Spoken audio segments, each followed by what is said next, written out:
our question for today is what I wrote it down. What does healthy love sound like in your head? And this is a very subjective question, but to me, healthy love sounds boring. And I like it that way. I would want a healthy love that is so boring that I don't need to prove anything. Because I think real love or healthy love is a kind of affection that doesn't require you to have to put so much effort in a person just to prove it to them. That sounds counterintuitive, but hear me out first, okay? I firmly believe that love shouldn't be hard. It shouldn't feel like you're fighting for love.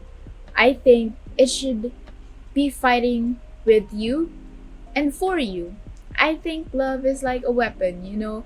It's something that drives you to continue living because living is hard enough as it is. And when we make love hard, when we choose to have a very hard love to have, then it just makes everything so complicated. So I think love is a driving force. And when it's boring, it's fighting with you, it's fighting for you. You're not supposed to fight for love. Love is supposed to fight for you. That's a quote that I got from a talk show, a TV afternoon show. But yeah, you get my point. Plus, I think healthy love is also very peaceful when it's boring. A lot of the times, people tend to say that fighting in a relationship, whether it is platonic or romantic, gets that person to know you more and gets you to know that person more. And I think at some level it's true, but if that's just what's happening in your relationship, that's not healthy anymore.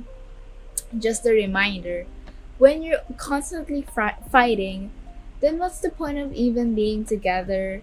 Unless probably that's your classmate who doesn't contribute to your group mates. I'm feeling the frustrations again because I'm back in school now after summer, and oh my god, they just won't contribute. But anyways, I'm not gonna say the names or even hints of anything.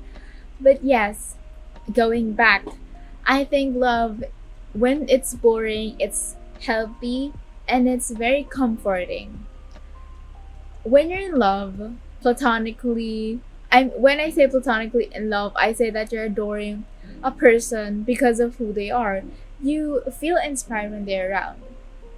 And it feels comforting to know that other people have reached their own potential. And that gives you like a hint that you, as a person that's like on the same level of them, on like a species level, is very inspiring because they can be at that level, which means that you can also be in that level.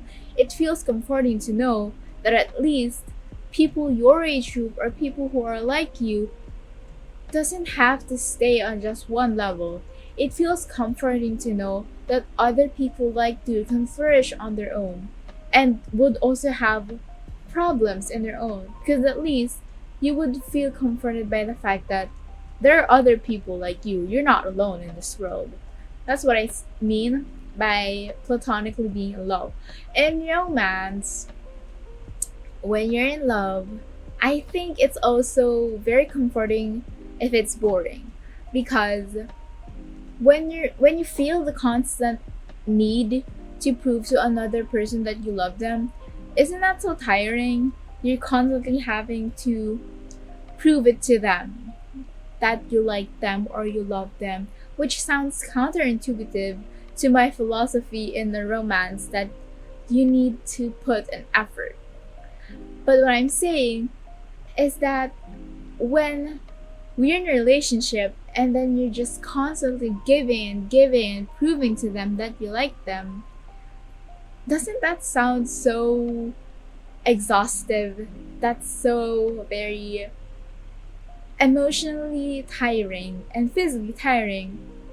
However, if it's boring love, you have proven to them multiple times already, and you have just a downtime in your relationship where it's kind of boring, you're not fighting, you're not constantly giving gifts and proving to them that you like them. Doesn't that feel secured? Like, you feel secured that they love you and you love them. And just being there is enough. Just the idea of you is enough. But then again, I'm not saying that just having a partner is enough and just telling them one time that they're enough is all that it takes for a relationship to flourish. That's not what I'm saying.